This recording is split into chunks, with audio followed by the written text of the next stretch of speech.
Do you feel that you view the city in like a different light because of the role you play here? Well, I think because I am an employee here, but also I lived in this city most of my life. I think I did about 7 years out of here, but for most of my life I lived here. So I have a personal concern about what it is that I do because my family lives here, my friends live here, I grew up here, and that's why I kind of liked it when they had the domicile law. You had to live here to work here. I mean, you couldn't live outside the parish, and but they've changed that. They lifted it because of we needed to hire people after Katrina because a lot of the citizenry for New Orleans did not come back after Katrina. We lost some employees after Katrina. They took these skills and they went somewhere else, and they got paid more money, of course.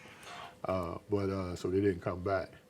I think we are nowhere near our pre-employment history before Katrina. We may be somewhere at, I want to be generous and say half of what we used to have pre-Katrina, and still do the job though, and get it done.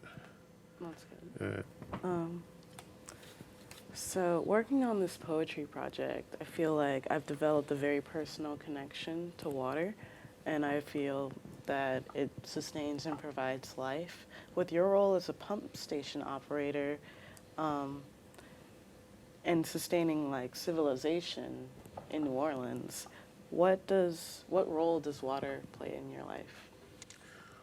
Well, one of the things, as working for Sewage and Water Board of New Orleans, we also a water purification plant. We also a sewer plant. So everything that has to do with that sustain life in New Orleans, we provide it. So during like a Or thunderstorm, a hurricane, Hurricane? the worst storm. Okay. Chastity, you should ask the Go question. ahead. so during like a pretty terrible storm, like big Katrina type thunderstorms, storm. yeah, Katrina, what's it like to work within this pumping Well, station? I guess it would be like I hear the fire department says 5 alarm fire, 8 alarm fire, 12 alarm fire. I mean that they have that many fire stations coming to this one fire. So I guess for us it depends on the grade, how. Sometimes thunderstorms can produce more rainfall than hurricanes can. A lot of people don't understand that. They can. A regular summer thunderstorm or spring summer storms can produce 3 and 4 inches of rain in only a couple of hours. So it doesn't have to always be a great event. It doesn't always have to be a hurricane. We call the training effect. You heard me talk about that earlier, where thunderstorms just keeps moving over the same area for a Yeah. couple of hours or so. That can produce a lot of rainwater. James, will you tell Chastity what it was like to be here in Katrina? The experience I of it? wasn't here. You weren't here. I left. Okay. And Or in a storm, in the worst storm. I've been here. you've That's the ever only worked one I ever left. I guess. Isaac Gustav. Oh, both of those. So, Isaac and Gustav. I didn't do a lot of pumping. Actually, I'm the person that normally run the generators during those times. I'm sorry, the generators over there on that side. I had the most experience with them. So, but it's a round the clock, 24-hour thing. We very sleep. We don't sleep. We know till we get it under control, and then we do shifts. But for the most part, I think I ran the generators for about 32 hours without closing my eyes. Yeah, yeah, It's a lot of hard work. yeah, because it's the pride in that thing. You don't want to. First of all, I live here. I have a home here. Yes, your family Yeah, here my that live family's in the here. city, I go to church here. My kids go to school here, so I'm invested. in the community. So yeah, so whatever I need to do to get the job done, then I don't. There's not even a second thought about it.